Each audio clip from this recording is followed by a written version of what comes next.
अस्सलाम वालेकुम dear students. आज हमारे पास नेक्स्ट टिश्यू लेवल। कल हमने डिस्कस किया था लेवल ऑफ ऑर्गेनाइजेशन। उसमें हमने ये डिटेल्स स्टडी किया था कि सब atomic particle, electron, proton and neutron, ये मिलकर एटम बनाते हैं। फिर एटम मिलकर एलिमेंट बनाते हैं। फिर एलिमेंट मिलकर मॉलिक्यूल बनाते हैं। मॉलिक्यूल्स मिलकर ऑर्गेनेलीज बनाते हैं। ऑर्गेनेलीज मिलकर फिर सेल लेवल बनाते हैं। फिर सेल्स मिलकर टिश्यूज बनाते हैं। मल्टी सेलुलर ऑर्गेनिज्म, ऐसे ऑर्गेनिज्म जो एक से ज़्यादा सेल्स पर मुश्तमिल हों, उन्हें हम मल्टी सेलुलर ऑर्गेनिज्म कहते हैं। Similar cells performing similar function are organised into groups called tissue.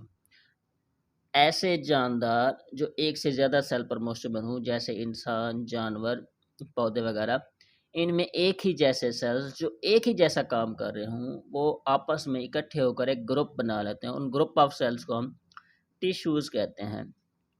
Definition: tissue. A tissue is defined as a group of similar cells specialized for the performing of common function. Similar cells का एक ऐसा group जो एक ख़ास function को करने के लिए इकट्ठे होते हैं, उन्हें हम टिश्यू कहते हैं। एग्जांपल्स में हम देखें, there are different types of plant tissues, epidermal tissues, ground tissues etcetera. इसी तरह animal tissues are also different types, nervous tissue and muscular tissues. ये एग्जांपल्स हैं। नेक्स्ट हमारे पास organ and organ system level. अब टिश्यूज मिलकर organs बनाते हैं। In higher multi cellular organism, more than one type of tissue having related function are organised together make a unit called organ. अब इसमें एक तरह के टिश्यू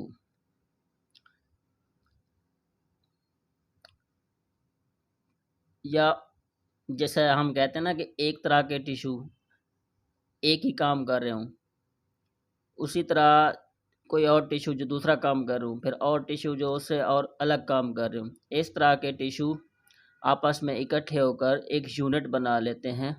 हर टिश्यू का जो ग्रुप होगा वो अपना अपना काम कर रहा होगा, लेकिन कलेक्टिवली वो काम किसका बन जाएगा? आर्गन का बन जाएगा।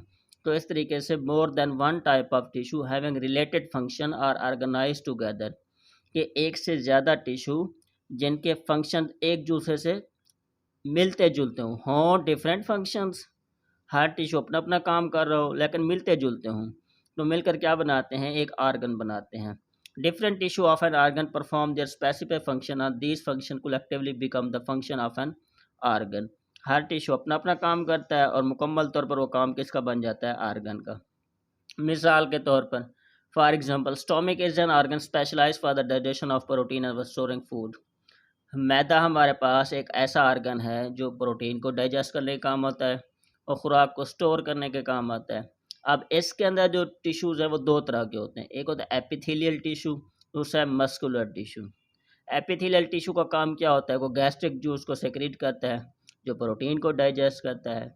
मस्कुलर टिश्यू का काम क्या होता है? वो स्टोमिक वाल को आपस में कंट्रैक्ट करता है। जब वो स्टोमिक वाल कंट्रैक्ट करती हैं तो जो उसके अंदर खुराक होता है वो बिल्कुल जब दोनों वाल्स आपस में मिल जाती हैं तो उसके अंदर जो खुराक होती है वो ग्राइंड हो जाती है और वो खुराक moving food to the posterior end और नीचे की तरफ चली जाती है।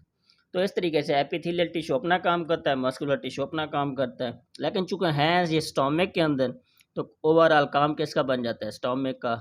तो ये दो टिश्यू अपना अपना काम कर रहे हैं। ये दोनों टिश्यू मिलकर क्या बना रहे हैं? एक आर्गन बना रहे हैं। आर्गन क्या होगा? स्टोमिक। और इन दोनों का काम कलेक्टिवली किसका काम बन जाएगा?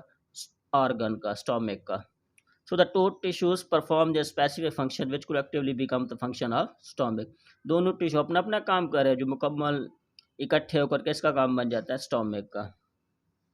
नेक्स्ट हमारे पास आर्गन सिस्टम लेवल, जिसमें मुख्तलिफ आर्गन्स जो इकट्ठे होकर क्या बनाते हैं? Organ system level. In an organ system each organ carries out its specific function at the function of all the organ appear as a function of organ system, जिसमें हर आर्गन अपना अपना मखसूस काम करता है और मुकम्मल तौर पर वो किसका बन जाता है? आर्गन सिस्टम का। फॉर एग्जांपल, ऐसे महसूस होता है जैसे वो एक आर्गन सिस्टम के तौर पर काम कर रहा हूँ।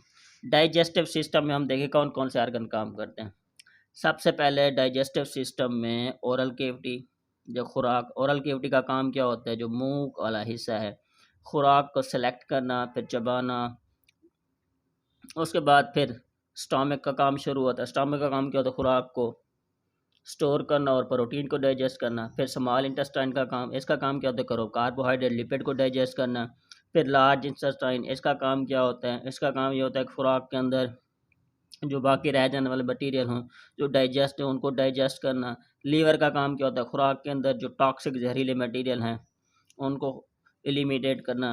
इसी तरह पेंक्रियाज का काम क्या होता है, ये गैस्ट्रिक जूस खारिज करता है जो प्रोटीन को डाइजेस्ट करने का काम आता है।